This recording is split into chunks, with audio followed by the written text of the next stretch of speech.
Ya, kita sampai kepada praktik yang dibahas oleh kelompoknya Van Hooser dalam Everyday Theology ini, yaitu praktik penguburan. Ini bukan akhirnya, ya. Saya tadinya menduga ini adalah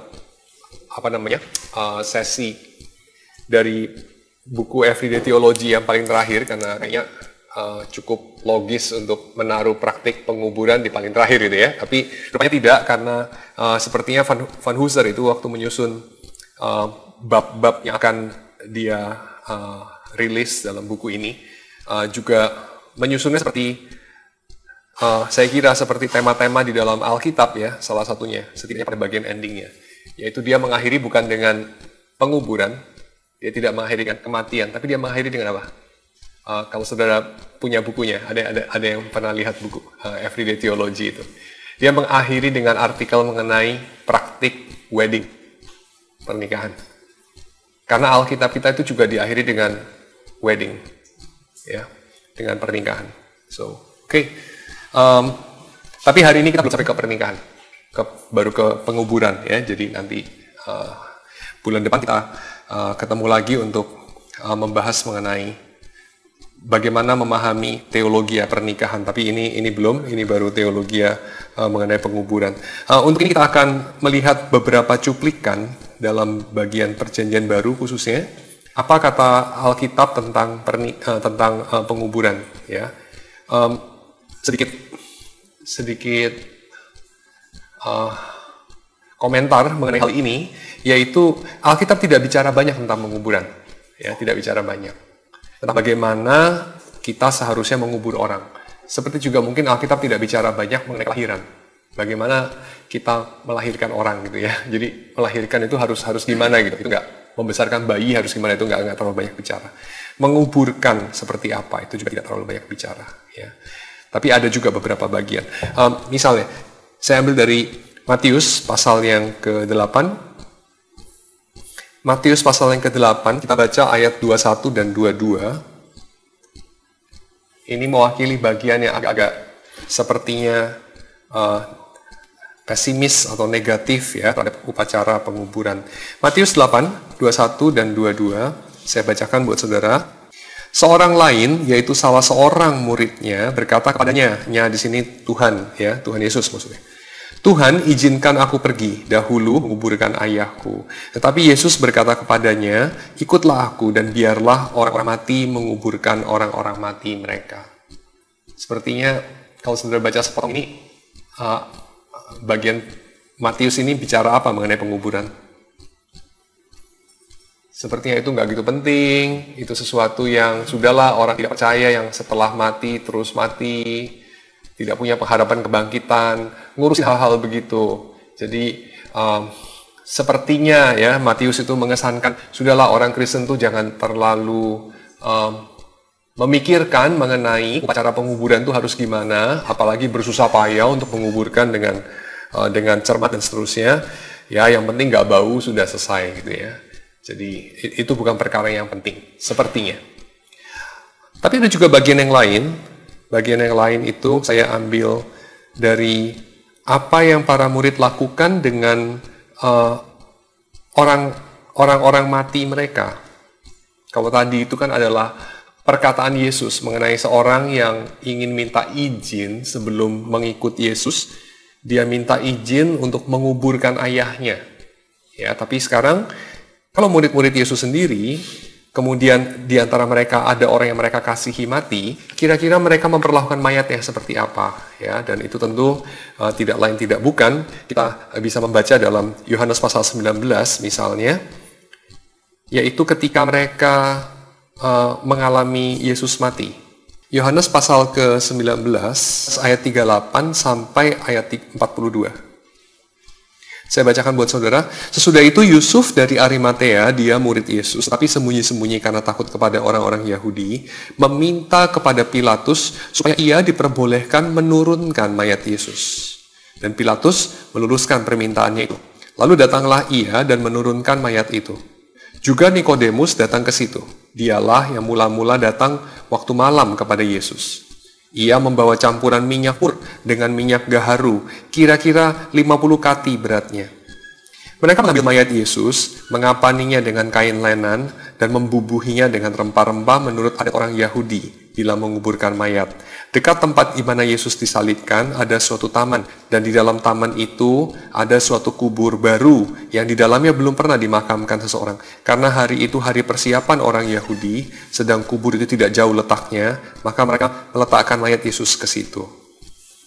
Ya, so kalau baca dari bagian ini, saudara bisa melihat potret yang bagaimana mengenai orang Kristen menguburkan orang-orang mereka. Kalau tadi yang pertama sepertinya Yesus sendiri itu mengatakan, sudahlah biar orang-orang yang mati menguburkan orang mati, seolah-olah orang-orang yang tidak percaya atau orang-orang dari dunia ini yang menguburkan kaum mereka lah, sudah itu bukan urusan kita, semacam begitu ya, menekankan soal urgensi daripada hal yang lebih penting, yaitu mengikuti Yesus. Tapi kalau kita melihat ketika Yesus sendiri meninggal, kemudian murid-murid Yesus, dalam hal ini Yusuf dari Arimatea dan juga Nikodemus, justru dia datang dan meminta secara khusus kepada Pilatus supaya boleh menguburkan Yesus dengan dignity, dengan layak. Dan kita tahu bahwa praktik pada umumnya orang yang disalibkan, kalau tidak ada yang mengklaim, dan agak bahaya juga mengklaim orang yang disalibkan, karena salib itu adalah hukuman bukan untuk common criminals gitu, nyolong ayam disalib, nggak ada lah begitu ya. Even kamu merampok dalam artian kamu merampok uang gitu ya, lalu disalib gitu, nggak ada begitu. Salib itu hukuman khusus untuk orang yang melawan negara. Jadi salib itu hukuman untuk untuk kejahatan subversi, ya, melawan negara. Nah, kalau kamu kemudian meminta mayat dari orang yang disalib, maka aparatus negara itu akan tahu bahwa kamu itu barangkali keluarganya. Tapi kalau kamu bukan keluarganya, ngapain minta-minta mayat? Berarti kamu mungkin orang dekat dia. Kalau kamu orang dekat dia, dan dia itu berbahaya bagi Romawi, kira-kira berikutnya akan terjadi apa sama kamu? Kamu akan diinterogasi gitu kan. Kamu akan dicari tahu, diselidiki paling bagus. Apa hubungan kamu dengan si mati ini? Apakah kamu juga bersalah nggak? Kamu akan meneruskan perjuangan dia nggak? Dan seterusnya gitu ya. Itu perbuatan berbahaya yang dilakukan sama Yusuf itu, yaitu meminta, dan saudara lihat di sini, dia minta kepada siapa? Dia bukan minta kepada kayak prajurit yang jaga gitu. Nih sedikit uang rokok, nih uang kopi. Tolong dong ya turunin gitu. Karena mungkin Pilatus cuma interest untuk menjatuhkan hukuman mati, sudah gitu ya, dia nggak mana ngecek sih gitu ya. Tidak loh. Itu urusan mayatnya diturunkan, diminta untuk dikubur, itu minta izin langsung harus ke orang Romawi yang bertanggung jawab. Ya, semacam Kapolda setempat lah, Pilatus itu ya, Kapoldanya daerah situ. Dan ini permintaannya ada harganya gitu. Ya, langsung mereka tahu Yusuf dari Arimatea ini simpatisan ini, ya, simpatisan gerakan Yesus. Dan Anda bisa bayangkan, orang-orang Yahudi yang lain mengetahui Yusuf dari Arimatea meminta mayat Yesus, menguburkannya di kuburan keluarganya, itu ada political price yang dia harus bayar. Ya, tidak banyak orang akan melakukan itu. Jika menguburkan itu bukan sesuatu yang penting. Ya, dan biasanya memang orang-orang yang disalibkan itu just dikuburkan sekenanya di Golgota. Otherwise, Golgota tidak disebut Golgota. Saudara tahu kan Golgota disebut Golgota kenapa? Arti Golgota itu apa? Bukit Tengkorak. Kenapa Bukit Tengkorak? Kalau mayat-mayat orang itu terus dibakar sampai habis atau dibawa ke tempat penguburan yang bukan di bukit itu. Karena mereka biasanya dikuburkan di bukit itu gitu. Dan mereka dikuburkan di kuburan dangkal. Ya, kuburan dangkal maksudnya kayak digali sekenanya, ditaruh mayatnya di situ, ditimbun sekenanya, pakai batu, pakai pasir, dan biasanya malam ya langsung digali-gali sama anjing liar, terus dimakan.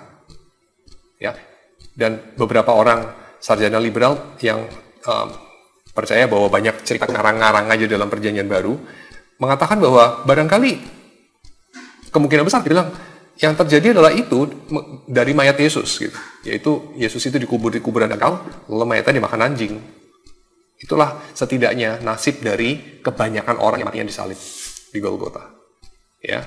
Tetapi kalau kita percaya bahwa Yohanes melaporkan hal yang benar, ya, Yohanes bukan ngarang-ngarang gitu ya, maka kita tahu bahwa Yesus tidak mengalami hal yang sama dengan penjahat-penjahat atau lebih tepat pemberontak-pemberontak yang lain yang disalibkan oleh Romawi.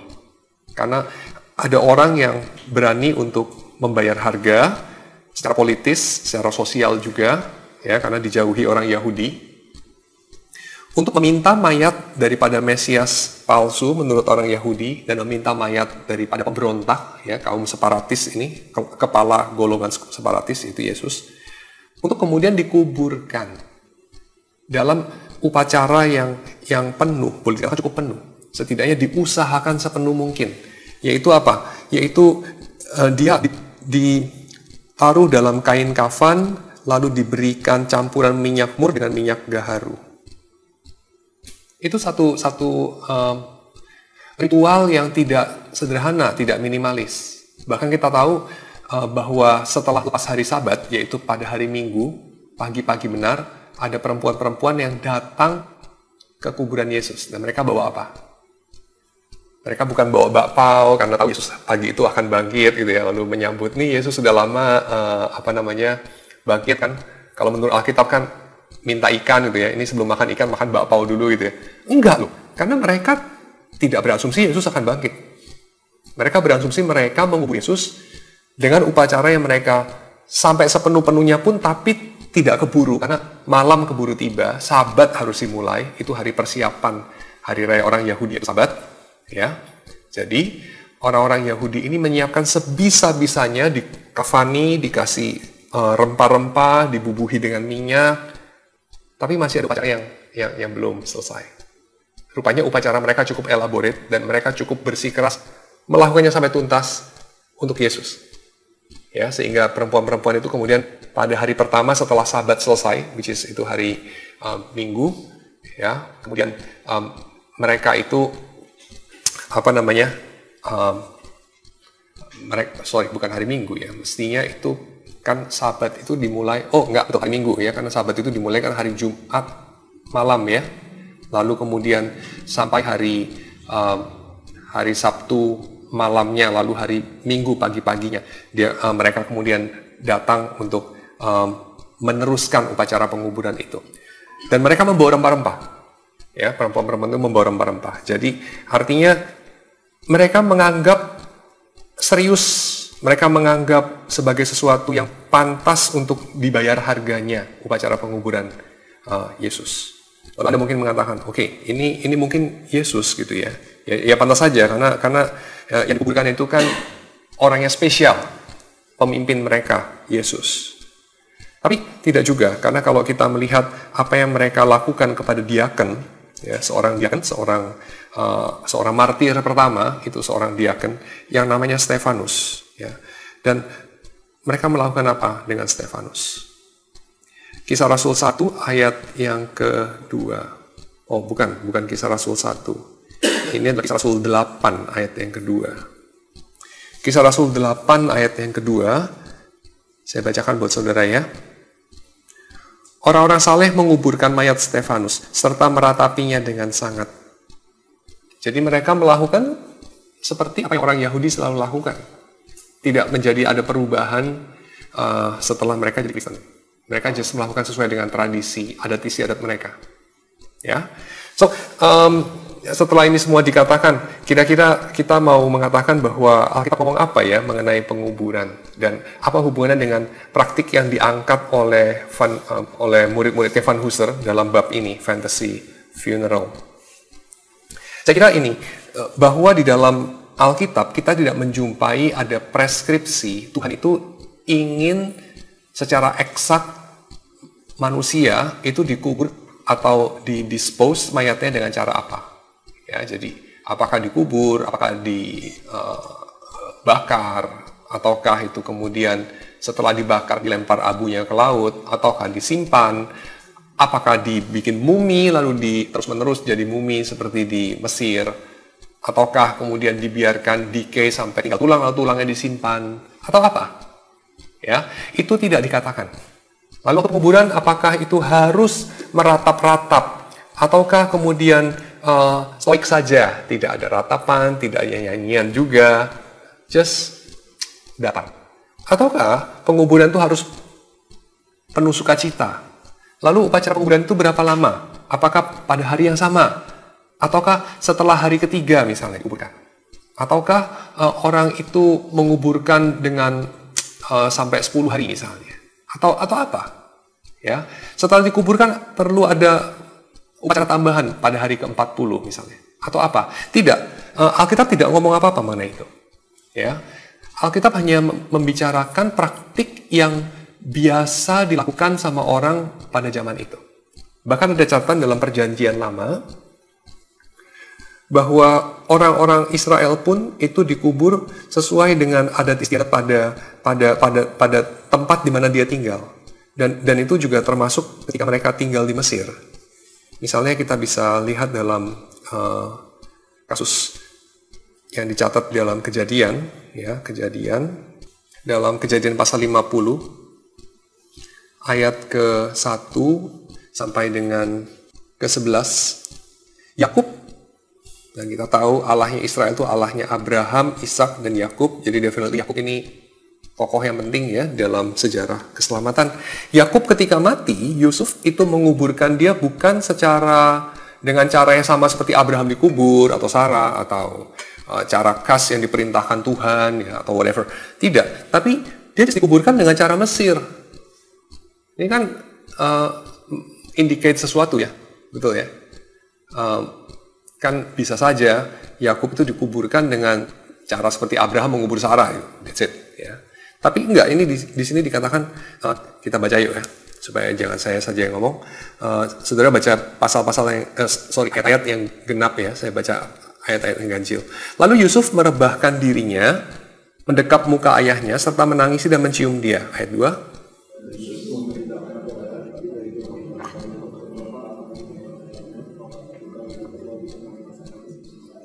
Ini tabib-tabib apa ya? Tabib Israel, tabib Kristen, tabib dari tempatnya Laban, tempatnya Abraham. Bukanlah ya, tabib Mesir itu. Ya, tabib-tabib Mesir. Ya. Hal itu memerlukan 40 hari lamanya, sebab demikianlah lamanya waktu yang diperlukan untuk merempah-rempahi. Dan orang Mesir menangisi dia 70 hari lamanya.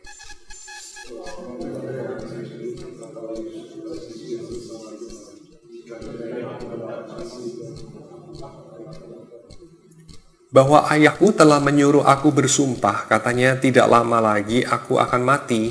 Dalam kuburku yang telah kugali di tanah Kanaan, disitulah kau kuburkan aku. Oleh sebab itu izinkanlah aku pergi ke sana supaya aku menguburkan ayahku, kemudian aku akan kembali.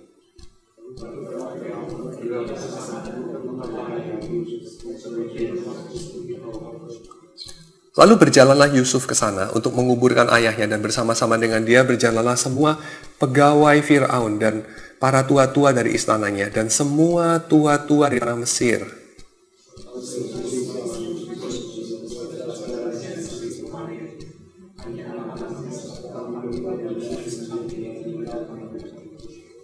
Baik kereta maupun orang-orang berkuda turut pergi ke sana bersama-sama dengan dia, sehingga iring-iringan itu sangat besar.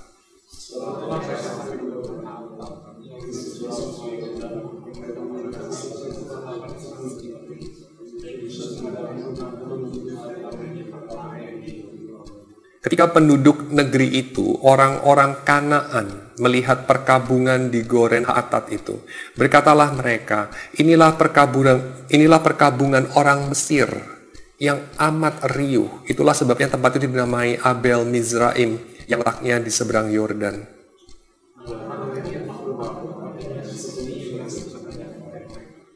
Anak-anaknya mengangkut dia ke tanah Kanaan dan mereka menguburkan dia dalam gua di ladang Makpela yang telah dibeli Abraham dari Efron, orang Het itu, untuk menjadi kuburan milik, yaitu ladang yang di sebelah timur Mamre.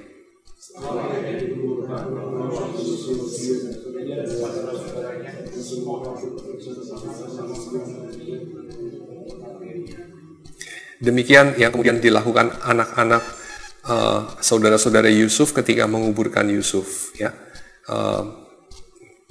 Ini anak-anak Israel ini saya kira mengacu pada Efraim dan Manasye, ya, karena Yusuf itu kan yang paling muda, ya, mungkin yang dapat disebut anak Israel yang possible menguburkan Yusuf itu ya paling hanya Benyamin, ya, yang lebih muda daripada Yusuf.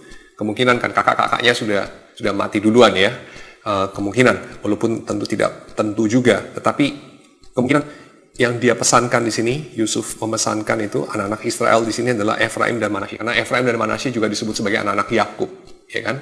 Cucunya diangkat sebagai anak. Dan apa yang kemudian Yusuf perintahkan kepada mereka dalam ayat 25 dan 26, saya bacakan. Lalu Yusuf menyuruh anak-anak Israel bersumpah, katanya, tentu Allah akan memperhatikan kamu pada waktu itu. Kamu harus membawa tulang-tulangku dari sini. Kemudian matilah Yusuf, berumur 110 tahun. Mayatnya dirempah-rempahi dan ditaruh dalam peti mati di Mesir. Jadi Yusuf itu ya dibalsem lah kurang lebih, ya, dibalsem. Lalu kemudian mayatnya ditaruh di dalam sarkofagus seperti orang Mesir pada umumnya, atau lebih tepat seperti petinggi Mesir pada umumnya, karena Yusuf bisa digambarkan sebagai petinggi Mesir. Jadi pasti aneh kalau Yusuf kemudian dikuburkan seperti orang-orang Mesir gitu ya, loh, bapaknya saja dikuburkan sebagai orang Mesir gitu ya. Jadi ditaruh dalam sarkofagus, lalu kemudian ya dia akan tinggal di sana sampai 430 tahun kemudian ketika mereka keluar dari Mesir, baru mereka keluar serta membawa tulang-tulangnya si Yusuf itu. Oke, so dibakar, dikubur, dimumi, setelah dibakar dilempar ke laut atau disimpan di urn, lalu kemudian ditaruh di tepi meja makan gitu, atau di atas piano atau whatever. So, atau dibikin cincin seperti mungkin beberapa orang sekarang, atau dibuat jadi pohon gitu ya.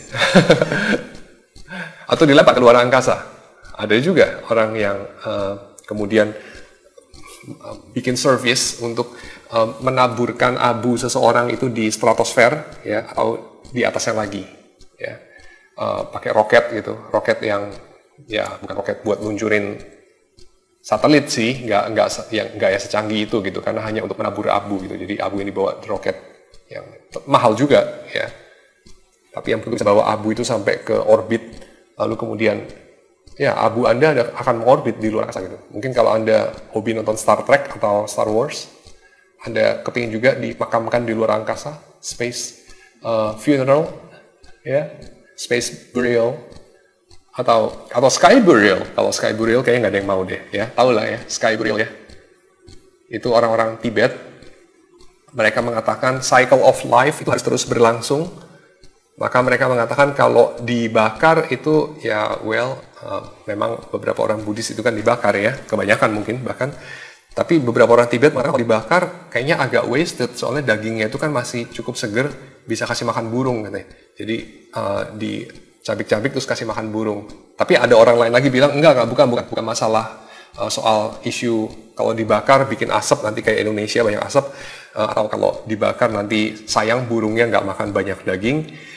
Tapi itu karena di Tibet itu nggak ada pohon gitu, nggak banyak pohon katanya ya, apalagi di bagian atas itu ya, di gunung itu pohon tidak banyak, jadi mereka nggak akan wasted kayak pohon yang cuma sedikit atau kayu untuk bisa buat bakar menghangatkan tubuh, lalu untuk bakar mayat gitu, ya, kan wasting banget ya, bakar mayat kan butuh kayu banyak banget. Jadi mereka ya, apalagi kalau orang-orang yang miskin gitu ya, jadi mereka akan kasih sky burial itu mayatnya dipotong-potong ya, supaya dimakan burung-burung di udara dan tidak habisin kayu gitu. Lalu pertanyaannya kenapa nggak dikubur aja? Ya nggak tahu deh. Mungkin kalau dikubur juga susah terurai kali ya. Udaranya dingin sekali gitu ya. Atau mungkin ada alasan lebih praktikal. Mencangkul tanah yang dingin seperti itu yang tanah itu kan ada kelembapan lalu terus suhunya dingin terus kan jadi es. Kamu cangkuli itu. Good luck deh. Itu kan keras banget gitu. Jadi itu kan gali kubur kalau di Jawa gitu, kasih dia berapa, 300.000, 500.000. Kalau di Tibet mungkin kasih dia 15 juta gitu ya. Susah banget galinya gitu. Tanahnya udah kayak batu itu, keras banget. So, ya maybe ada banyak alasan-alasan praktikal kenapa sky burial. Dan kita tidak bisa mengatakan yang satu itu lebih alkitabiah dari yang lain, karena Alkitab tidak kasih tahu kita cara Kristen untuk burying someone. Ya, karena even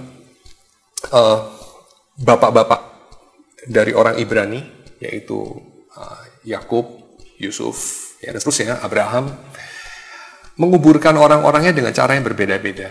Ya, dan indikasinya adalah ya sesuai konteks, cukup pragmatis sebetulnya, sesuai konteks kultural pada zaman itu. Ya, bahkan tidak sesuai konteks kultural dari manusianya even. Ya, karena tadi kita lihat si Yakub itu kan baru sampai di Mesir kira-kira 17 tahun ya kira-kira ya. Dia tinggal di Mesir 17 tahun gitu. Terus dia dikubur cara Mesir. Padahal dia kan tinggal di rumahnya Laban berapa tahun ya, 21 tahun, 23 tahun. Lalu kemudian dia tinggal di rumah ayahnya berapa tahun ya. Dan mereka punya agama sendiri, kebudayaan sendiri. Kok dikuburnya cara Mesir gitu. Ya, so ini mau ngomong sebegitu relatif sebetulnya. Ya, sebegitu relatif praktik penguburan itu. Karena kekristenan ini tidak bicara mengenai cara menguburkannya, tetapi makna dari penguburannya atau makna daripada pembakaran atau whatever. Ya, lalu kita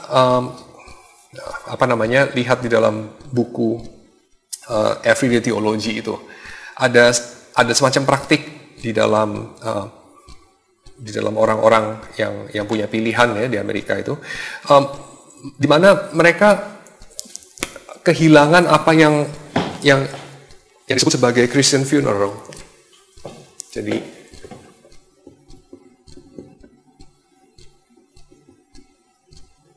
dalam Christian funeral atau Jewish funeral atau whatever yang lebih tradisional ya, itu suasananya beda sekali dengan suasana secular funeral, di mana yang lebih banyak diangkat dalam secular funeral, ya penguburan yang sekuler, itu adalah bagian positifnya aja. Jadi yang coba diangkat itu adalah ya kita sudah kehilangan orang ini, sudah sedih, ya udahlah nggak usah terlalu diangkat-angkat lagi mengenai kesedihannya. Dan yang paling pamali adalah kita nggak usah lah ngomongin soal kematian itu sendiri atau keburukan dari orang yang bersangkutan apalagi ya, itu paling jangan. Jadi kita itu hanya mengangkat hal-hal yang bagus-bagusnya. Dan di dalam funeral itu kadang-kadang secara sekuler itu sama dengan wedding yang secara sekuler itu dirayakan, yaitu apa? Orang yang bersangkutan itu jadi raja sehari gitu. Kalau dalam kelahiran kan agak susah juga ya, nggak bisa ya. Waktu bayi jadi raja sehari ya, bayi kan nggak bisa milih apa-apa ya.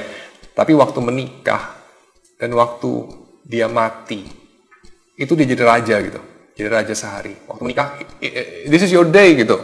Jadi ya bajunya, dekorasinya, harinya, jamnya, teman-teman lu dan segala macam itu ada buat lu gitu. Ya, jadi pada hari itu kamu jadi kayak orang egois, itu ditolerir sama seluruh dunia.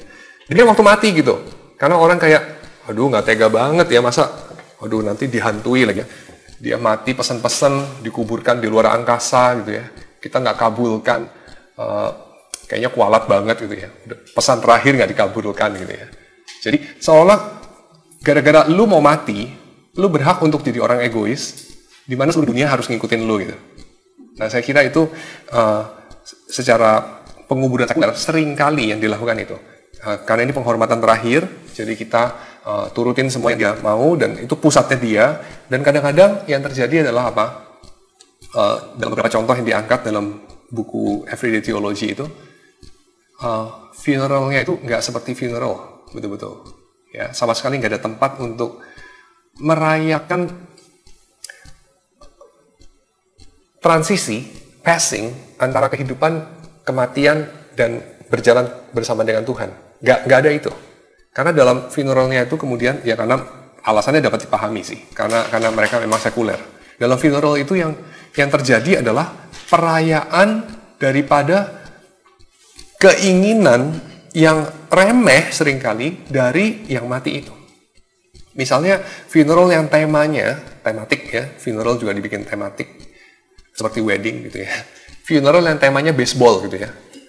Jadi dia punya Dia punya peti itu banyak gambar tempelnya grup-grup baseball gitu ya.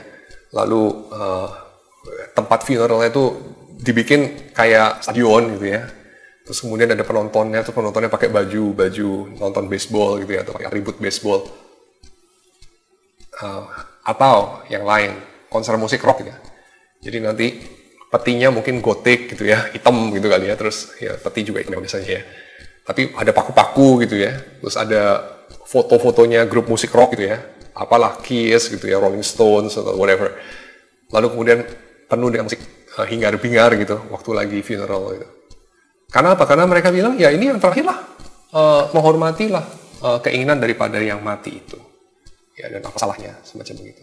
Well, di satu sisi memang sih Alkitab tidak bilang apa-apa, ya, so jadi mereka ada alasan itu. Tapi saya kira kalau kita menilik dari buku yang ditulis sama Thomas Long ini very long time, kemudian bikin riset mengenai funeral, Christian funeral, yaitu seorang dosen teologi dari Chandler School of Theology di Georgia. Sampai istrinya itu bilang, Thomas Long ini ya, nanti kalau mati, nanti gue mau pasang di nisan dia itu. Istrinya kayaknya pede banget bahwa suaminya bakal mati dulu gitu. Nanti gue pasang di dia nisan ya, still doing research katanya. Jadi maksudnya kayak udah mati pun masih research di situ ya, karena dia research mengenai funeral gitu.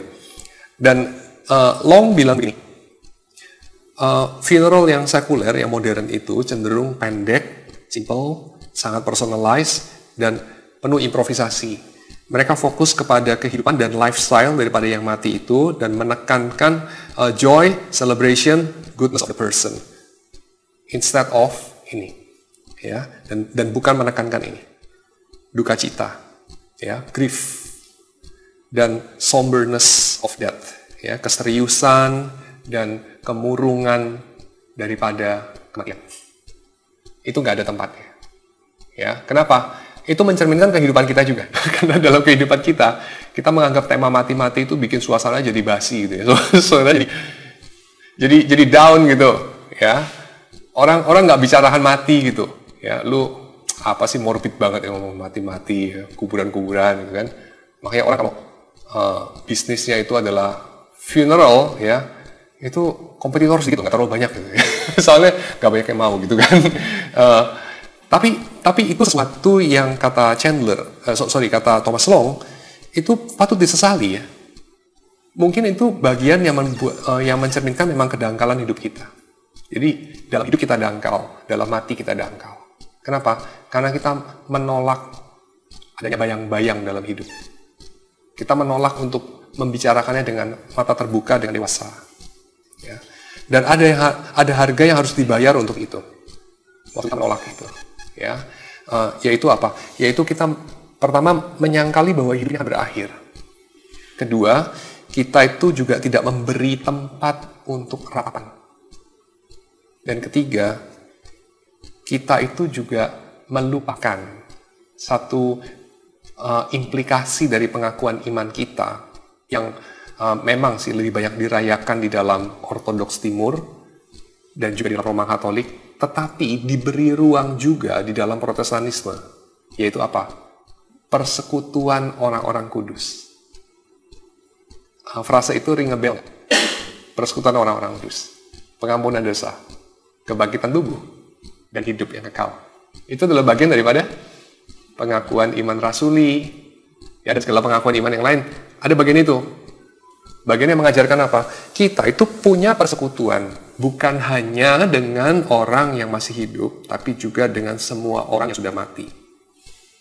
Karena di dalam baptisan, kita dipersatukan dengan Yesus, di dalam kematian dan kebangkitannya. Dan persekutuan kita itu namanya persekutuan, tidak tentu kita bisa ngobrol, tidak tentu kita bisa saling lihat, tapi ada fellowship. Nah, itu di dalam gereja-gereja tradisional, gereja-gereja yang sudah ratusan tahun, bahkan ribuan tahun di Eropa, itu dirayakan dengan apa? Dirayakan dengan mereka kubur orang di gereja. Ya, jangan kubur orang di sini. Kayaknya izinnya nggak dapat dari Jakarta. Tapi kalau di Eropa, selama ratusan tahun, mereka mempraktekkan itu. Mereka kubur orang di halaman di samping gereja, atau dalam beberapa tempat kalau orang itu orang yang penting atau pada beberapa potongan tradisi, ya, mereka kuburnya itu di dalam gereja juga. Setidaknya ada spot-spot tertentu yang mengingatkan orang bahwa pernah ada jemaat yang namanya itu hidup dan mati di gereja sini. Makanya saya waktu itu kunjungin beberapa gereja gitu ya, tua-tua di Belanda gitu. Lalu saya ada lihat, loh kok di lantai ini ada gambar tengkorak gitu ya. Gambar tengkorak atau gambar salib, saya agak lupa ya, tengkorak atau salib. Tapi itu ada nama orang gitu ya, nama orang ada tanggal. Loh ini maksudnya apa ini? Oh iya itu mengingat orang itu gitu, jadi kubur di gereja ini. Oh gereja ini kuburan juga ya, kayak orang bego gitu kan. Oke, iya benar. Jadi memang, kenapa ada praktik itu? Karena mau mengingatkan bahwa mereka itu tidak kemana-mana. Selama kita di dalam Kristus, kita tuh nggak kemana-mana. Kita punya persekutuan di dalam Tuhan. Ya. Tapi persekutuan bukan artinya kayak kamu bisa ngobrol sama yang mati gitu ya. Enggak, nanti jadi banyak tahyulnya. Enggak, bukan begitu. Tapi ada persekutuan yang tidak terpisahkan. Karena Paulus mengatakan apa? Tidak ada yang dapat memisahkan kita dari kasih Bapa di dalam Yesus. Ya, baik itu kemiskinan, kelaparan, kematian, penganiayaan, dan seterusnya. Gak ada yang bisa memisahkan. So, adalah penting untuk kita mengingat di dalam worship kita, dalam ibadah kita tiap-tiap minggu, siapa-siapa saja yang pernah bersama dengan kita. Mereka masih ada di situ. Menyembah bersama dengan orang yang masih hidup. Ya, so itu adalah bagian daripada kita memelihara sacredness of space. Ya, space itu memang ada semacam sense beberapa space itu dikuduskan, ya, dikhususkan bagi Tuhan. Tetapi memang tradisi semacam itu tidak terlalu banyak dipelihara oleh gereja Protestan, khususnya dari kalangan Zwingli. Ya, Zwingli itu sangat peka terhadap hal-hal yang bisa membawa kita kembali kepada semacam tahyul ya dari Roma Katolik, sehingga hal-hal yang semacam itu dia sangat menjaga. Gereja Zwinglian sangat minimalis, ya sangat dekat dengan modern pada akhirnya. Tapi kita jangan sampai kemudian karena minimalis mau setia sama Alkitab, mau yang esensi aja karena sudah terlalu banyak panik di gereja medieval. Tapi lantas kita kemudian jadi sekuler, ya itu jadi salah lagi gitu. Minimalis, nanti yang sudah kelewatan, jadi akhirnya funeralnya itu jadi yang kayak diceritakan sama Van Hooser itu, ya. Space funeral lah, nanti ada funeralnya itu pakai tema baseball, ya, nanti ada tema Dracula mungkin atau whatever. Itu jadi nggak betul ya, karena esensinya walaupun memang Alkitab tidak ngomong esensi daripada funeral itu apa, tidak ngomong caranya yang diharuskan bagaimana. Alkitab tidak ngomong caranya, tapi esensinya dia ngomong, ya. Esensinya apa sih? Kematian itu. Nah, itu mari kita lihat dari surat Paulus kepada orang di Tesalonika, ya. 1 Tesalonika 4 13 sampai 18. Saya baca yang ganjil, saudara baca yang genap ya. Selanjutnya kami tidak mau, saudara-saudara, bahwa kamu tidak mengetahui tentang mereka yang meninggal, supaya kamu jangan berduka cita seperti orang-orang lain yang tidak mempunyai pengharapan. Karena jikalau kita percaya bahwa Yesus telah mati dan telah bangkit, maka kita juga mereka yang telah meninggal dalam Yesus akan dikumpulkan Allah bersama-sama dengan Dia. Ini kami katakan kepadamu dengan firman Tuhan, kita yang masih hidup, yang masih tinggal sampai kedatangan Tuhan, sekali-kali tidak akan mendahului mereka yang telah meninggal.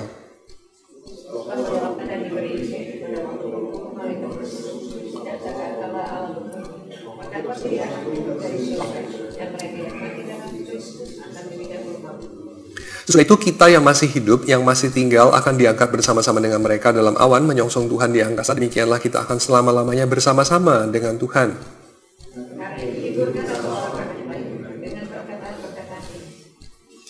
Ya, pertama, duka cita karena ditinggal orang yang meninggal itu sesuatu yang secara afirmatif diberikan ruang yang sangat positif secara konsisten di dalam Alkitab, perjanjian lama maupun baru. Ya, jadi duka cita karena ada orang yang meninggal itu Kristiani banget. Jadi bukan kayak, lu udah Kristen lo, nggak usah sedih-sedih lah, nanti juga ketemu lagi dan semacam.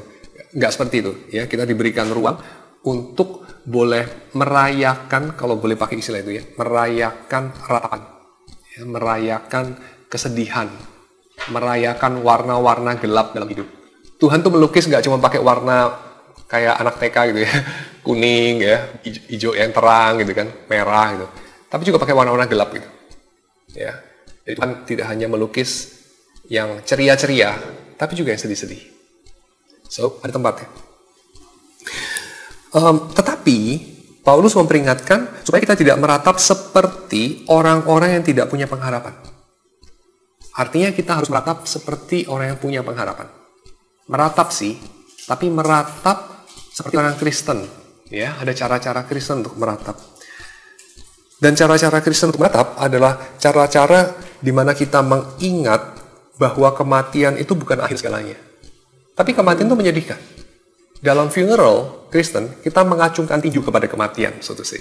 Ya, Thomas Long katakan. Jadi, kita membenci kematian. Kita tidak menyukainya. Kita mengutukinya. Ya, karena itu musuh kita. Paulus mengatakan kematian itu musuh. Ya, jadi bukan kayak, kematian itu sahabat, karena itu pintu membawa kita kepada Tuhan. Tidak loh. Tuhan itu memang menciptakan manusia sebagai temporal being. Tuhan menciptakan manusia sebagai debu. Ya, John Walton mengatakan Tuhan menciptakan manusia sebagai debu, itu artinya Tuhan menciptakan manusia itu mortal. Ya, mortal means Tuhan tidak menciptakan manusia itu tidak bisa mati. Tuhan menciptakan manusia itu bisa mati. Tapi dia kemudian menciptakan obat untuk kematian itu.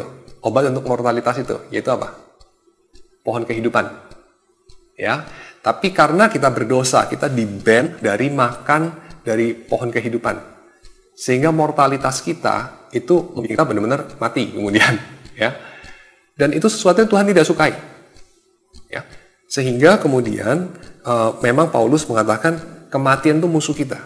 Tapi Yesus sudah menang. Sehingga dalam penguburan Kristen, di situ dikatakan kita berjumpa dengan musuh kita mengacukan tinju terhadap dia. Ya, jadi kita tidak sok kenal, sok dekat sama kematian. Enggak, kita bukan kayak pura-pura itu sesuatu yang oke-oke saja. Tidak, itu tidak oke banget. Itu menyedihkan banget. Itu sangat membuat marah kadang-kadang. Ya, tergantung ya matinya seperti apa ya, karena berbeda tentu kematian ditinggal sama orang yang sudah tua gitu ya. Sudah umur 103, ya sudah 120 gitu ya. Ya sudahlah ya, sudah cukup gitu kan. Tapi bagaimana kalau yang mati masih bayi gitu? Bagaimana kalau yang mati itu masih umur 15 gitu ya? Umur 20 gitu ya. Atau anaknya masih kecil ya, masih umur 30, anaknya masih kecil-kecil. Tentu kita mengacukan tinju sama kematian. Betul nggak? Kita marah sama kehidupan. Kita marah sama orang yang menyebabkan kematian gitu ya. Matinya gara-gara apa misalnya? Anak kecil, babysitternya main HP gitu ya. Terus kemudian nyemplung kolam renang, kelelep mati. Kita marah gitu ya. Atau apalah, dokter salah ngobatin mati gitu ya. Padahal harusnya penyakitnya cuma apa ya, terus mati. Jadi, kita marah. Fine, gak apa-apa. Ya, ada tempatnya begitu. Tapi bukan tanpa pengharapan. Karena apa? Karena Yesus sudah bangkit dan orang yang sudah bersatu dengan Yesus, dia tidak akan terpisah dari Yesus. So, dia akan bersatu juga dengan kebangkitan Yesus. Ya, dia bersatu juga dengan orang-orang lain yang meninggal di dalam Tuhan. Ya, dan berharga kematian orang-orang yang dikasihi oleh Tuhan. So, itu sesuatu penghiburan buat kita. Lalu terakhir saya mau sharing. Jadi pemaknaan daripada kematian ini, kalau menurut Thomas Long, seharusnya orang memaknai kematian itu, atau orang bukan harusnya, tapi orang dapat memaknai kematian secara Kristen itu sebagai ini, sebagai sebuah perjalanan. Sebuah perjalanan komunal. Kematian itu bagian daripada perjalanan komunal kita. Jadi kita bersama-sama hadir di gereja tiap minggu, kita bersama-sama tiap minggu ketemu PA, pelayanan bersama-sama. Kita menua bersama-sama juga. Dan nanti kita mati satu persatu. Mudah-mudahan nggak bersama-sama itu. Karena di gerejanya kosong nanti. Jadi satu persatu gitu kan. Tapi kita nggak kemana-mana gitu. Kita nggak kemana-mana. So kita tetap ada di dalam persekutuan yang sama. Dan ketika penguburan kita merayakan itu. Dan merayakannya bagaimana caranya? Merayakannya salah satunya yang diusulkan oleh si Thomas Long ini, yaitu kita mengingat-ingat apa yang dikerjakan dengan tubuh daripada si mati itu. Ya, jadi si mati itu memakai tubuhnya bagaimana. Tapi orang-orang Kristen ini punya kecenderungan gnostik, ya. Jadi orang Kristen Injili khususnya itu punya kecenderungan gnostik gitu ya, nggak begitu peduli dengan tubuh gitu ya. Tapi dengan tubuh ini dia melakukan apa? Itu yang perlu diingatkan dalam funeral daripada orang yang mati itu. Dengan tubuhnya dia menyembah bersama kita di kursi yang itu misalnya.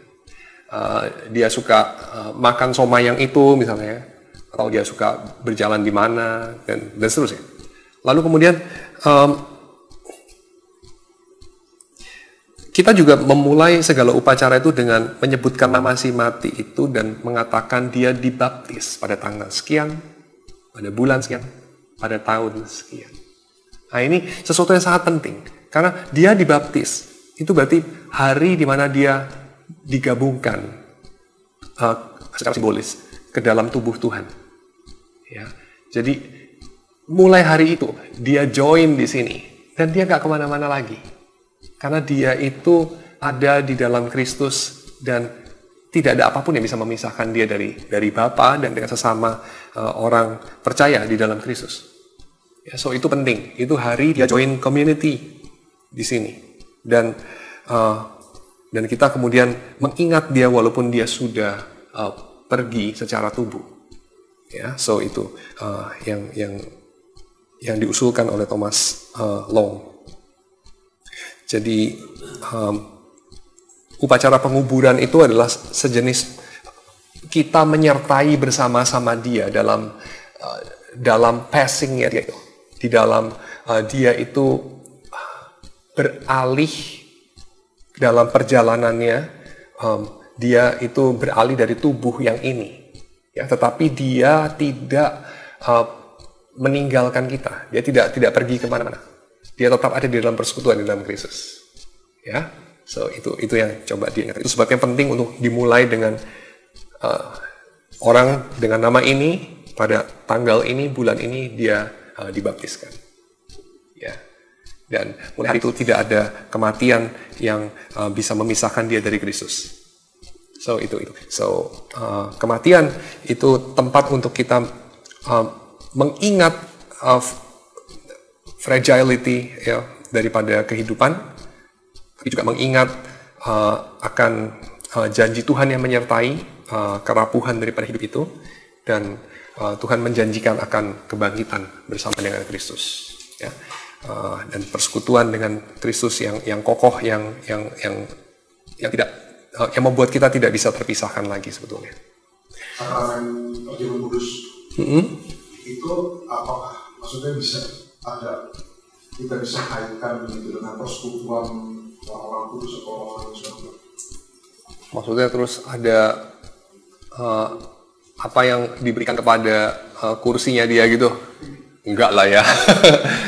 enggak seperti itu. Tapi maksudnya waktu kita merayakan perjamuan kudus, kita juga mengingat bahwa kita merayakan ya bersama-sama dengan mereka yang sudah mendahului kita. Tapi tentu karena mereka tidak hadir secara tubuh, ya mereka juga tidak menerima roti dan anggur secara tubuh juga sih.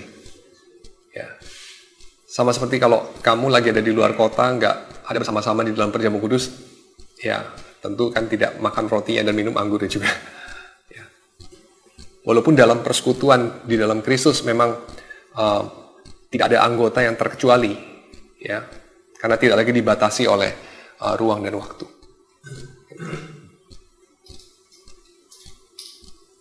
So sense of fellowship itu yang diingatkan dalam funeral. Saya kira itu paradoksnya di sini. Kalau dalam tradisi kekristenan itu ada budaya untuk mengingat kembali orang mati kan? Kalau di dalam tradisi agama lain kan seringkali ada tuh kayak kalau memenang orang yang udah mati. Tapi dalam tradisi kekristenan apakah ada kayak semacam miripnya tapi dengan narasi yang berbeda gitu?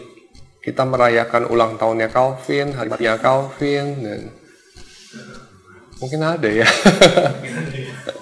Mungkin ada. Dan definitely di dalam Katolik orang merayakan itu lebih sih daripada kita. Saya tidak mengatakan Protestan itu mesti balik seperti Katolik, pasti tidak. Ya kan itu zaman sudah bergerak maju gitu ya. Tentu tidak. Kita ada karakter tradisi yang berbeda. Tentu tidak. Tapi secara de facto kita merayakan, kita masih merayakan dan mengenang orang-orang tertentu kok. Ya, bahkan nggak cuma orang-orang Kristen kan, ilmuwan-ilmuwan dan segala macam. Google saja melakukannya. Ya, Google melakukannya ya. Mengenang Kartini, nanti mengenal Niels Bohr, mengenang Einstein. Dengar dia Niels Bohr. Oh Google, saya tadi bilang Google. Langsung dia berpartisipasi. Kita tidak pernah berpisah dari Google. Walaupun airplane mode, tapi fellowship di dalam Google tidak pernah terpisah. Ya itu. Jadi saya rasa ada tempatnya. Secara de facto toh kita melakukannya. Tapi ya tentu harus kita harus mengetahui juga bahaya daripada distraksi terlalu banyak tradisi. Kalau itu sampai menghalangi kita untuk lebih fokus kepada Alkitab dan mengenang kehidupan, kematian dan kebangkitan satu orang itu, yaitu Kristus.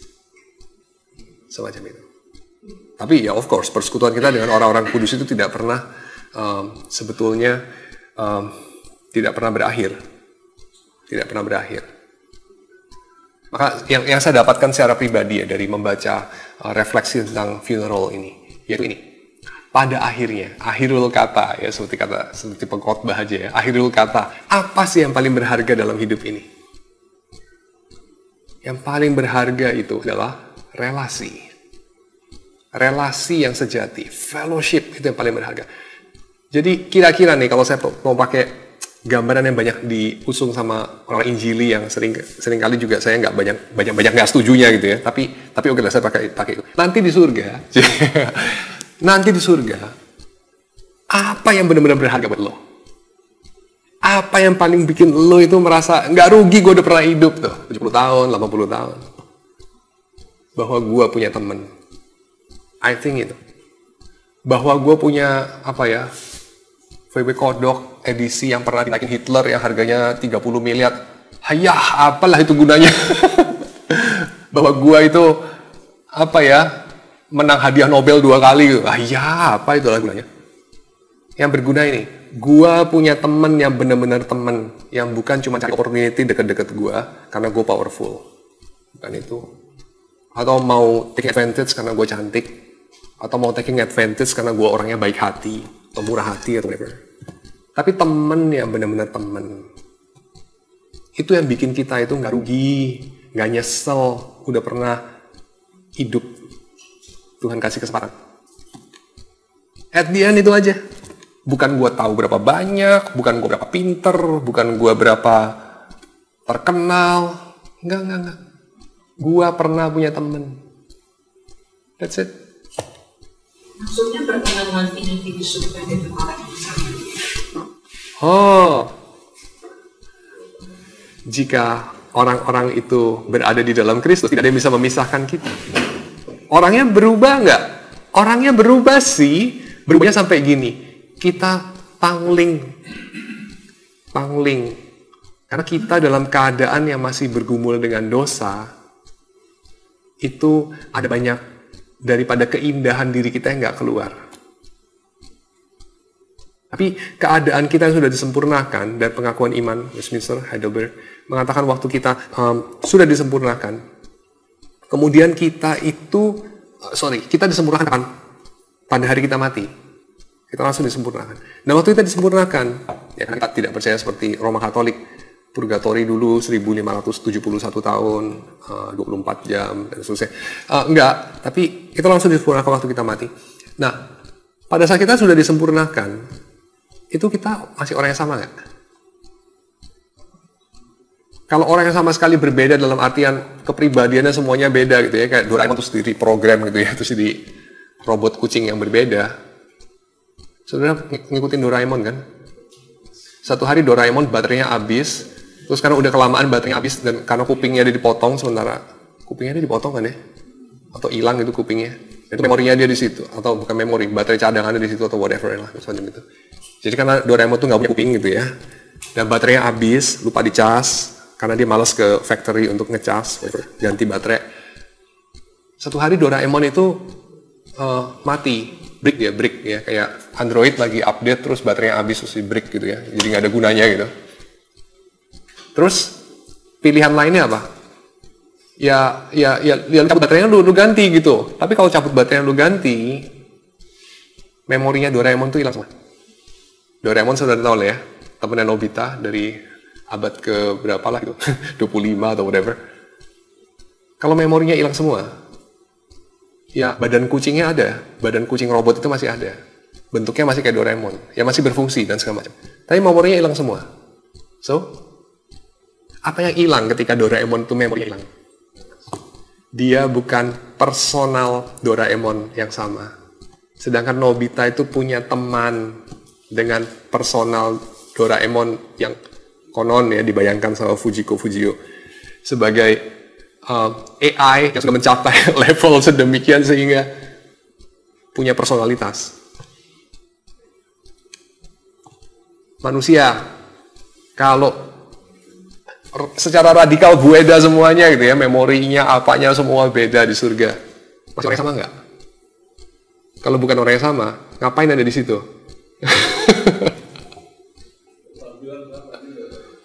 Apa?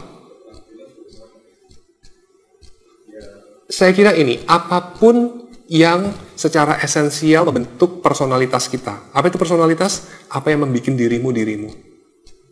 Banyak hal yang ada dalam dirimu yang bukan membuat dirimu sebagai sesuatu yang esensial. Misalnya,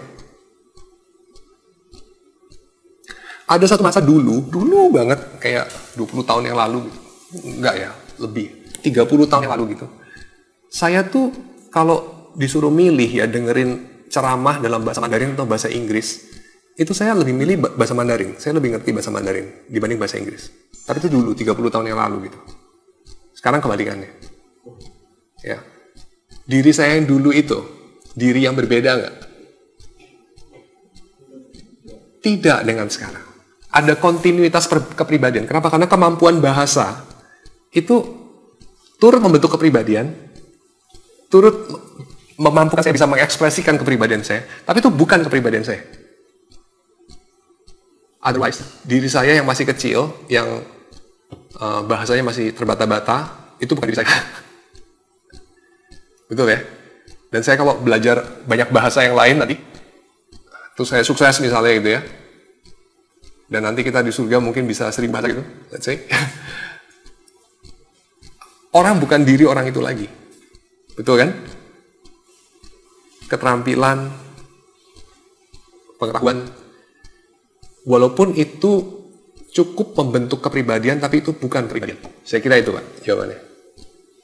Pas 1 Tesalonika 4 ayat 14 itu, orang di dalam Yesus akan dikumpulkan bersama-sama dengan Dia. Maksudnya tidak nungguin bangkit di 16. Ayat 14 sudah terjadi, dikumpulkan hanya rohnya saja atau tubuhnya yang ayat 16. Nanti kalau Yesus turun dan sudah mereka yang mati dalam Kristus akan lebih dahulu bangkit. Ya, jadi begini,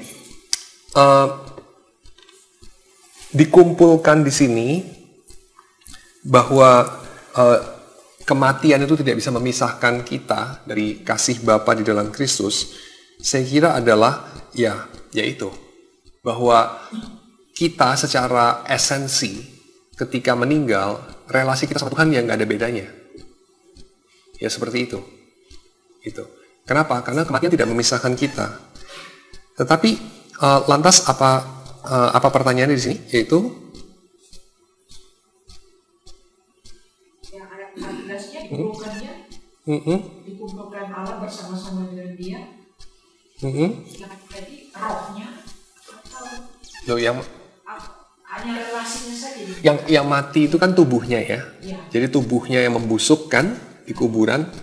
Ya, jiwanya, esensi daripada dirinya, itu tidak akan mati. Itu akan dikumpulkan Allah bersama-sama dengan Yesus dan dengan orang-orang yang mati di dalam Tuhan. Tapi itu apa ya? Jiwa itu apa ya? Yang membuat orang itu, substansi orang itu apa ya? Nah, itu sesuatu yang kita nggak tahu. Kita nggak tahu itu apa, tapi kita tahu bagaimana bekerjanya. Karena Alkitab tidak kasih tahu itu apa. Karena Alkitab tidak kasih tahu kita mekanisme jiwa. Atau chemistry jiwa, atau anatomi jiwa. Dia kasih tahu kita. Tapi Alkitab itu kasih tahu kita fisiologi jiwa. How it function. Ya. Kita tahu dari fungsinya. Kita tidak tahu dari melihat parts-nya, whole-nya, bagaimana itu tersambung dan segala macam. Enggak, kita enggak tahu. Pendidikan itu enggak penting. Gitu. Jadi sampai sekarang yang mati dalam Kristus belum dibangkit. Belum. Kalau dibangkitkan mengenakan tubuh yang baru, belum. Tapi mereka sudah ada di ruangan paradis. Apakah itu ruangan? Kita juga nggak tahu. Apa itu alam? Tapi yang pasti, kematian tidak memisahkan kita dari Tuhan, itu aja yang pasti. Yang di luar itu juga belum dihukum, ya masih nunggu kan. Ya.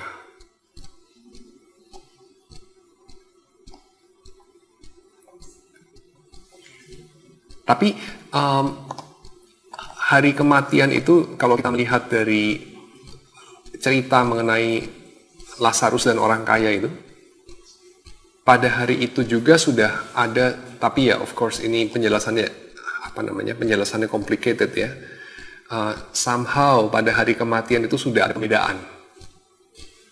Ya, sudah ada pembedaan. Karena kematian itu tidak memisahkan kita dari kasih Bapa. Tetapi itu tidak dibicarakan oleh orang-orang di luar Kristus kan.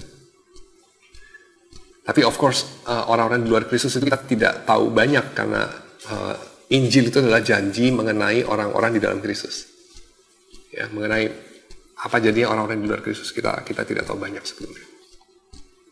Tidak ditentukan dengan kuburan yang berdekatan. Ya enggak sih. Kalau di gereja sana kita beli sama-sama semua supaya akan ada tetanggaan. Kurang fellowship.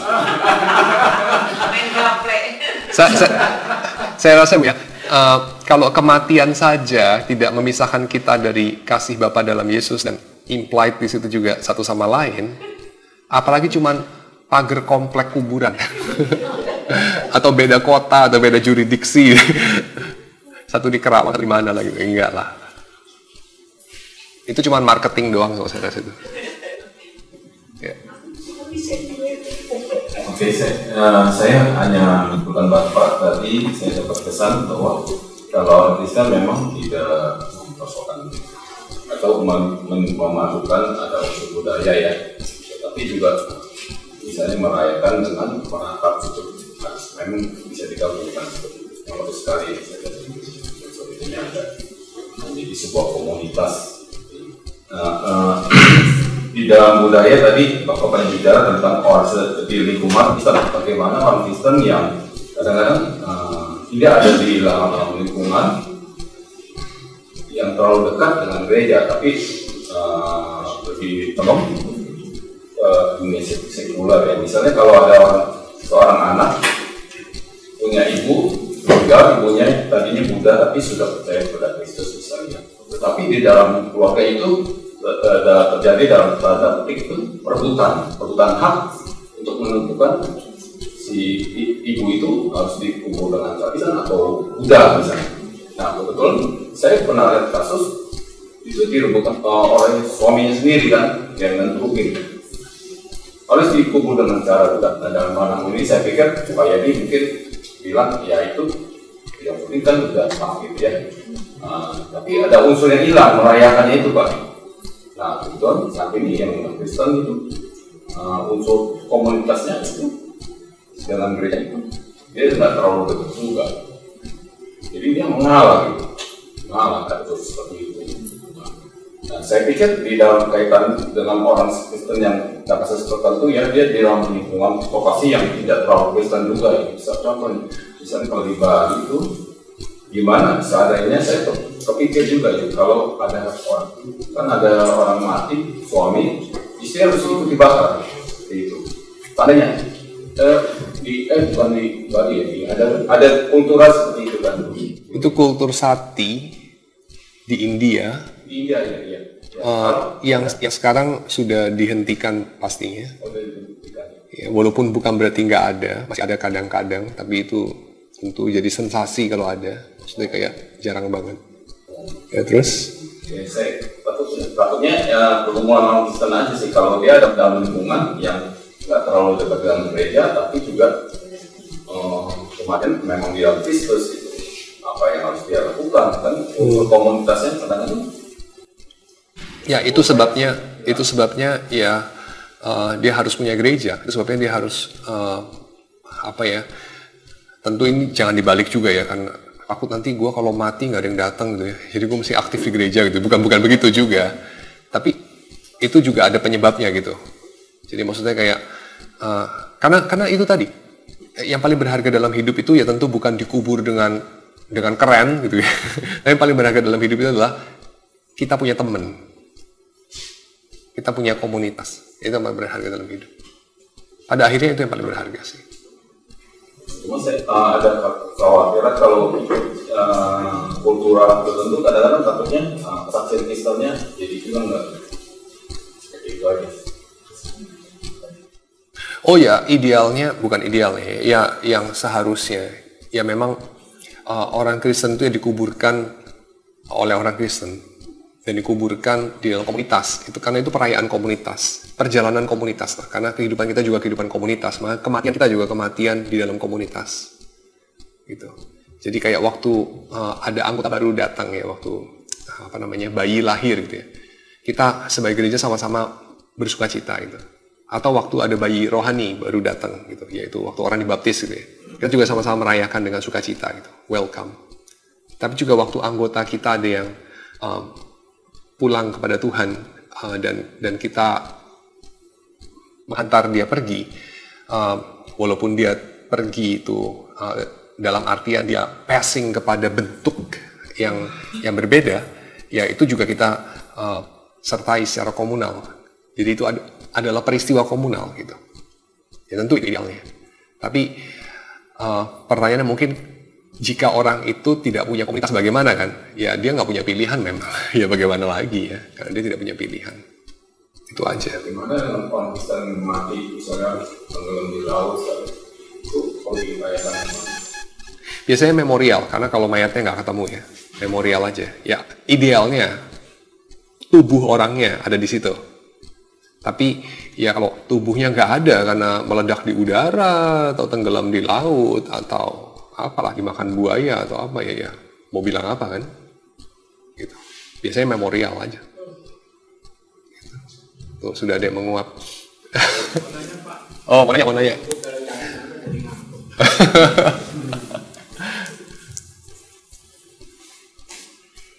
Ya, terima kasih.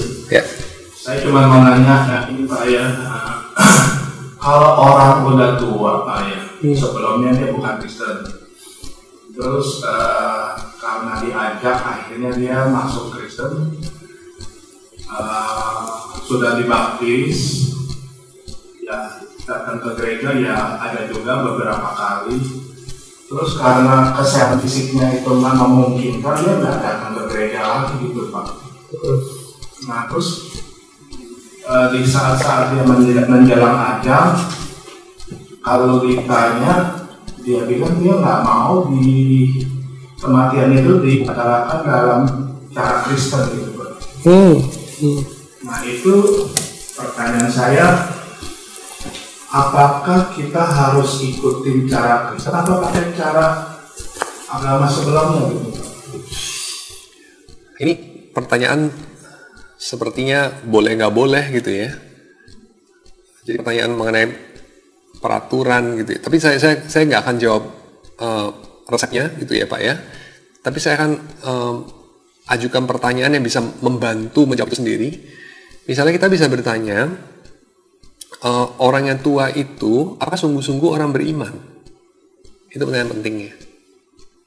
Ya, dia orang beriman atau dia hanya sekedar sungkan untuk menolak atau mengatakan tidak kepada ajakan orang Kristen untuk dibaptis. Itu. Saya kira kalau orang itu lahir baru itu berbeda sih. Iya. Sebetulnya sih dia waktu mau dibaptis itu dia sukarela mau sendiri. Tapi karena dia tidak ada komunitasnya dan juga baru datang ke gereja beberapa kali, jadi mungkin imannya itu juga belum benar-benar. Ya. Jadi di satu sisi mungkin anak-anaknya ada yang mau supaya nanti waktu dia meninggal didoakan dalam Kristus. Tapi sebagian anaknya lagi yang memang juga belum masuk Kristen, maunya ya pakai cara agama yang lama gitu. Nah ini di dalam keluarga juga timbul satu pertentangan gitu. Tapi kalau memang ditanya ke yang bersangkutan, memang yang bersangkutan bilang dia maunya di upacara dalam agama yang lama gitu. Lalu pernah ditanya ke yang bersangkutan mengapa? Lalu ditanya berdasarkan identitas dia gitu, bukankah kamu sudah milik Tuhan?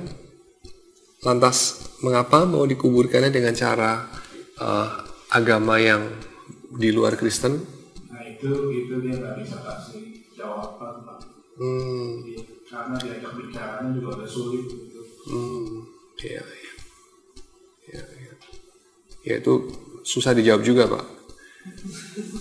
Iya susah dijawab juga. Jadi memang itu sangat bergantung kepada. Jadi kira-kira mungkin begini ya, penguburan Kristen ini tentu tentu hanya relevan bagi orang Kristen lah. Karena otherwise kita hanya menghibur diri. Itu yang pertama. Kedua, penguburan Kristen ini bukan buat yang dikubur. Jadi buat yang dikubur udah nggak ngefek lah. Mau dikubur, mau dibakar, mau diapain itu nggak ngefek lah. Ini bagi yang masih hidup. Penguburan Kristen itu bukan buat yang mati, buat yang masih hidup. Jadi juga, again, tidak relevan jika buat yang masih hidup itu juga nggak ada artinya gitu. Jadi ini dan juga ini secara alkitabiah juga tidak mempengaruhi keselamatan, juga tidak tidak ada normativitasnya harus dikubur cara gimana. Itu aja. Tapi memang jika memungkinkan, nah maka kita boleh juga untuk melewati kematian dengan bermakna lah, kurang lebih itu. Ya, bukan melewati kematian tapi menghantar tubuh orang yang sudah meninggal secara lebih bermakna. Nah itulah poinnya. Kalau misalkan diambil jalan tengah Pak ya, misalkan didoakan dengan dua agama yang berbeda itu boleh nggak Pak? Cuma di hari yang berbeda. Kalau boleh dan nggak boleh saya nggak bisa jawab Pak, karena faktornya banyak banget. Jadi saya susah untuk kasih pilihan ganda boleh nggak boleh, karena faktornya itu banyak banget. Tapi intinya itulah, di dalam Alkitab tidak ada semacam boleh nggak boleh atau normativitas ngubur secara Kristen itu pasti gimana, nggak ada. Ya, jadi misalnya kalau orang Kristen nggak boleh dibakar, kalau orang Kristen nggak boleh kubur atau whatever, nggak ada kayak begitu. Ya, boleh nggak boleh itu nggak ada. Cuma memang orang semula-mula itu tidak membakar mayat daripada orang-orang yang meninggal, orang Kristen meninggal. Itu mereka memang secara conscious tidak membakarnya. Seperti juga orang Yahudi juga tidak membakarnya. Ya, kenapa? Karena simple aja alasannya. Karena orang-orang beragama di luar Jewish dan Kristen itu membakar mayat mereka. Ya, jadi orang-orang Viking misalnya ya, kita kan sering lihat film-film mengenai orang Viking itu benar juga. Orang Viking itu ya mayatnya dibakar gitu. Ya, demikian dengan orang Romawi juga mayatnya dibakar gitu ya. So, orang-orang Kristen itu dengan conscious memang ada identity politics juga ya. Kita itu bukan orang Romawi gitu. Jadi kita tidak bakar mayat daripada saudara-saudara kita. Tapi itu kan konteks zaman dulu ya, tanah masih gede dan segala macam ya. Jadi konteksnya sekarang udah beda. Kurang lebih itu. Tapi kalau tadi pertanyaan Pak Richard, lebih praktisnya, boleh nggak kalau kompromi didoain 2? Ya itu faktornya banyak banget ya. Tapi again, upacara penguburan itu upacara buat yang ditinggal, bukan buat yang meninggal. Itu aja. Tanya lagi Pak yang lain Pak. Iya. Kalau di Katolik Pak ya, itu kan orang Katolik itu diperbolehkan untuk pergi ke kuburan, doa gitu Pak ya. Terus lagi ada setiap berapa lama, terus kalau nggak salah setahun sekali itu ada namanya doa roh ya. Doa arwah ya. Doa roh. Itu dengan cara memberikan foto ke gereja untuk didoakan. Nah itu satu. Yang dua lagi, kalau di Katolik itu kalau orang meninggal itu kan ada yang namanya dipercaya ada yang namanya itu api penyucian Pak. Sebetulnya dasarnya Katolik itu untuk percaya api penyucian itu apa? Katanya sih kan orang meninggal itu kan katanya pasti membawa dosa. Jadi dosa itu harus dibersihkan dulu gitu Pak di api penyucian. Bagaimana dengan kita di Kristen dulu Pak? Terima kasih. Ini ada di bawah kategori doktrin keselamatan dan itu sudah dibahas sama Luther. Jadi ini isu 500 tahun yang lalu dan alasannya sederhana, yaitu orang Katolik itu meletakkan justification di belakang, tapi inovasinya Luther, dia mengatakan bahwa di dalam kitab Roma, Paulus itu meletakkan justification di depan. Jadi kalau versinya Protestan, orang itu justified by faith alone sebelum dia sanctified. Dan sanctification itu proses umur hidup sampai dia mati jadi sempurna. Kalau orang Katolik tidak. Apa dasarnya? Jadi on the other hand, dasar teologisnya adalah begini. Apa dasarnya Tuhan, hakim yang adil, itu menyatakan seseorang yang berdosa itu tidak berdosa? Ini aneh banget. Tuhan itu kan hakim yang adil. Dia menyatakan orang yang bersalah, bersalah. Yang tidak bersalah, tidak bersalah. Itu hakim yang adil. Kalau hakim, orang bersalah dibilang nggak bersalah, itu hakim ngaco. Terima sogok kali, baru begitu. Ya kan? Itu bukan kayak kita bilang penuh kemurahan dan apa segala macam. Ya enggak lah, orang bersalah kok dibilang nggak bersalah. Bilang aja bersalah, tapi hukumannya ringan, itu bisa. Tapi kalau hukuman terlalu ringan juga nggak betul kan? Kayak misalnya apa? Orang, misalnya ya, orang bunuh anak kecil. Terus dihukum. Apa hukumannya? Penjara 6 bulan. Itu bukannya demo berjilid-jilid nanti. Yang mana alasannya betul. Kenapa? Karena hakimnya nggak betul. Masa bunuh anak kecil cuman untuk happy-happy di video masukin YouTube, misalnya gitu ya. Dihukum penjara 6 bulan. Itu kan nggak betul itu. Tapi bisa nggak kemudian keluarga dari pembunuh bilang, oh, puji Tuhan Pak Hakim ya, penuh kemurahan. Kamu seperti Kristus, penuh kemurahan. Bisa nggak bilang gitu? Ya enggak lah, ngaco itu. Kan begitu ya? Jadi pikiran orang Katolik adalah, Tuhan tuh maha adil. Dia tahu kita berdosa berapa serius. Masa dilepas gitu aja? Kan nggak bisa. Itu ya. Jadi, Tuhan itu juga melihat kita punya keseriusan pertobatan. Kita bertobat, kita menerima pengampunan Kristus, tapi kita juga ada proses lah. Ya, kita ada proses sampai boleh disebut sebagai orang benar. Ya, itu namanya justified tuh, dideklarasikan sebagai orang benar. Tapi proses itu memang hanya untuk orang Kristen, hanya untuk orang yang menerima anugerah boleh disucikan oleh Yesus. Tapi prosesnya itu coba kamu lihat sendiri aja. Seumur hidup, waktu orang itu udah menjelang mati, emangnya dia udah meninggalkan dosa berapa jauh sih? Karena ada beberapa orang Kristen udah makin tua makin parah gitu ya. Kalau udah kayak gitu, kata orang Katolik, apa enggak nanti proses penyuciannya diterusin setelah mati tuh? Nah, karena lebih gitu. Nah, proses penyucian yang sisanya itu setelah seluruh kehidupan itu disucikan, tapi belum suci-suci juga. Tapi karena orang itu Kristen, nggak masuk neraka ujungnya. Cuman perlu proses penyucian yang dilanjutkan setelah kematian. Nah, itu namanya purgatori. Tapi at the end of purgatory, orang itu tidak masuk inferno. Orang itu masuk paradiso, masuk sorga. Tapi purgatorinya ntar 1 juta tahun gitu ya, dan segala macam. Tapi masalahnya adalah Alkitab ngomongnya di mana, itu masalahnya. Tapi mereka bukan nggak ada kutipan Alkitab, ada, tapi kebanyakan dari Deuterokanonika. Ya, dan Deuterokanonika ngomong itu juga sebenarnya nggak terlalu banyak. So, jadi sebetulnya ya memang itu ekstrapolasi teologi, itu aja. Ya, yang Luther dan Calvin ngomong, itu mah lu ngarang, kurang lebih gitu, ya, ngomong kasar ya ngarang, jadi kayak spekulasi gitu, spekulasi. Jadi Luther terus mendasarkan teologinya dari kitab Roma. Jadi justification itu by faith alone, gitu. Di depan justified lo, baru sanctification. Tapi terus orang mengkritik, yang mana kritiknya ini bukan nggak ada dasar. Makanya orang Protestan hidupnya nggak serius, gitu kan? Dengan dosa bermain-main, karena udah dibenarkan katanya. Seolah-olah sanctification itu optional, boleh iya, boleh enggak. Tapi Protestan yang benar gimana? Misalnya, kalau ngikutin Heidelberg Catechism misalnya. Kamu mesti lihat justification itu memang hadiah dari Tuhan, perlu bersyukur pada Tuhan. Itu betul. Tapi sanctification itu juga hadiah dari Tuhan. Ya, kamu dibenarkan dengan cuma-cuma bersyukur dong, tidak dihukum Tuhan.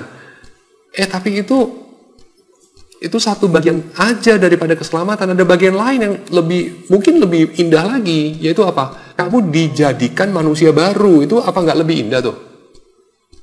Kalau cuma dianggap karena diperhitungkan kebenaran Kristus pada kamu, maka kamu tidak dihukum. Itu kan kamu jadi masih ada sebetulnya ganjalan, kok orang kayak saya nggak dihukum gitu kan? Padahal saya juga rindu jadi orang yang lebih betul. The good news is, Tuhan sedang memproses kamu jadi orang kayak gitu. Itu kan good news banget. Itu sebabnya kita kemudian didorong taat sama Tuhan itu bukan karena takut. Kalau orang medieval karena takut. Kalau orang-orang Lutheran dan orang Calvinis karena bersyukur sama Tuhan. Karena tahu keselamatan itu apa, berapa berharga, semacam itu. Saya sering kasih contoh itu adalah dengan orang main musik gitu ya. Kalau orang main musik, lalu kemudian ditolerir main musik salah-salah sama gurunya, kayak, aduh salah-salah nggak apa-apa lah, masih beginner, salah-salah nggak apa-apa. Ya, nggak dipukul deh, biasanya dipukul terus hari itu, saya kasih kamu pukulan nggak dipukul gitu ya. Mungkin dia seneng nggak dipukul karena main salah-salah. Tapi apa dia seterusnya akan happy karena nggak dipukul gitu kan? Aneh banget. Dia lebih senang lagi adalah apa? Tidak perlu dipukul karena mainnya betul, kan gitu kan? Semua orang main piano itu cita-citanya bukan sekedar nggak dipukul sama guru. Cita-citanya itu bisa main piano bagus. Soal pukul nggak dipukul itu bukan urusan terlalu penting. Yang penting itu bisa mainnya bagus. Sama. Tuhan itu bukan sekedar kepingin tidak mukul manusia. Enggak lah, itu terlalu kecil. Tuhan tuh kepingin manusia itu serupa Kristus. Itu yang Tuhan mau. Ya. Tapi kalau di dalam dosa ya kita memang patut diganjar dalam dosa karena itulah yang adil bagi kita. Itu aja. Ya, so purgatory saya jawabnya semacam itu. Ya, jadi dasar Alkitabnya tidak terlalu banyak, tapi secara reasonable memang mereka punya logiknya mereka. Yang dari logik itu ya nggak terlalu salah sebetulnya. Ya, sangat reasonable dalam logik itu. Tapi nggak ada dasar Alkitabnya atau sangat sedikit semacam itu. Ya. Jadi kalau dalam pengertian di Kristen tuh, kalau di tadi kan di Katolik kan sampai akal sebelum masuk surga dia harus dihukum dulu. Jadi maksudnya kalau di Kristen bukan dihukum sih Pak, disucikan sebetulnya. Jadi kalau di Kristen itu pengertiannya ya karena kemurahan dan Tuhan Yesus, dosa-dosa kita sudah dibayar, dan kita nggak perlu lagi masuk ke dalam api penyucian gitu. Api penyuciannya dalam hidup inilah kurang lebih gitu. Nggak dilanjutin lagi. Yang dalam tanda kutip disebut api penyucian itu, intinya kan sanctification tuh. Bukan hukuman sebetulnya, tapi pembersihan. Makanya purgatory, cleansing tujuannya. Pak, itu saya pembahasan Pak yang di 1 Tesalonika 4 ayat 16 Pak ya. Itu di alinea terakhir itu ditulis maka Tuhan sendiri akan turun dari sorga dan mereka yang melakukan Kristus akan lebih dahulu bangkit. Saya punya kesatu seakan yang bukan dalam Kristus nanti juga boleh dibangkitkan juga gitu Pak. Untuk dihakimi, betul. Untuk dihakimi. Dibangkitkan untuk dihakimi. Kalau kita dibangkitkan untuk hidup bersama Tuhan selamanya, memerintah atas ciptaan. Tapi kan di situ nggak ditulis Pak, untuk dihakimi juga. Ditulis di bagian lain. Karena di sini juga tidak ditulis mengenai orang yang tidak percaya, toh? Karena ini penghiburan untuk orang yang percaya, orang yang meninggal dalam Tuhan. Ya, jadi dia tulis yang relevan aja. Ya. Terus yang hidup itu menyongsong ke awan-awan. Jadi ada pertemuan di udara. Pertama, ini gambaran dari Daniel. Ya, ini gambaran daripada Daniel. Oke, terus. Ya. Tapi intinya gini lah, intinya secara keseluruhan kita bukan memerintah di udara, kira-kira. Kita bukan memerintah dan hidup di udara, enggak lah. Kita ini makhluk bumi. Ada lagunya. Iya. Ini gambaran daripada nubuatan Daniel. Jadi mesti diartikan di situ. Tapi itu cerita masih agak panjang. Ya. Tapi intinya itu bukan kayak rufiah gitu, kayak apa sih namanya, terbang-terbang atau apa gitu. Enggak kayak gitu. Ya. Lagian ini juga menyongsong ya. Menyongsong itu means kayak anak kecil, papanya pulang, dia datang ke pintu. Bukan terus dia keluar dari pintu itu kan.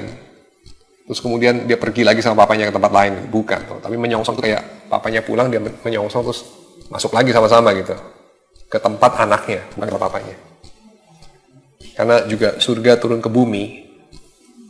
Kan itu ya, terjadilah kehendak Tuhan di bumi seperti di surga gitu kan. So, surga yang turun. Bukan manusia yang naik terbang ke angkasa gitu, enggak. Ya, oke. Tuhan, kami bersyukur untuk waktu yang Tuhan berikan kami merenungkan satu demi satu pola dari kebudayaan kami dan satu demi satu beberapa praktik dari kebudayaan kami. Kami bersyukur untuk usaha-usaha yang orang kerjakan dari kalangan ahli teologi untuk membaca zaman kami, untuk membaca tanda-tanda zaman kami di dalam terang Injil. Kami bersyukur untuk segala refleksi yang menolong kami memaknai kerja kami, memaknai perayaan kami, memaknai kehidupan keluarga kami, memaknai kelahiran dan kematian, dan pada pertemuan yang akan datang juga memaknai pernikahan. Kiranya Engkau yang memberkati kelompok kecil ini dalam persekutuan kami, agar kami boleh makin mengenal Tuhan melalui pembacaan dan perenungan akan Alkitab. Terima kasih Tuhan, di dalam nama Yesus kami berdoa. Amin.